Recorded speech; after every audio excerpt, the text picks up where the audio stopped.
औंध जिल्हा रुग्णालयामध्ये भेट दिली, ज्यामध्ये दिघी पोलीस स्टेशनच्या अंतर्गत येणारे एक घटना, ज्यामध्ये 6 वर्षाच्या अल्पवयीन मुलीवरती लैंगिक अत्याचार आणि खडकवासला मतदारसंघातल्या एका 10 वर्षाच्या मुलीवरचा लैंगिक अत्याचार, या दोन्ही पीडित मुली या ठिकाणी उपचारासाठी दाखल झालेल्या आहेत. त्यांच्याशी संवाद साधला.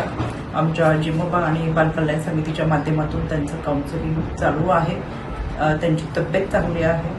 यामध्ये रिपोर्ट सादर करण्यात आलेले आहे. या दोन्ही घटनेतल्या आरोपींना अटक करण्यात आलेली आहे.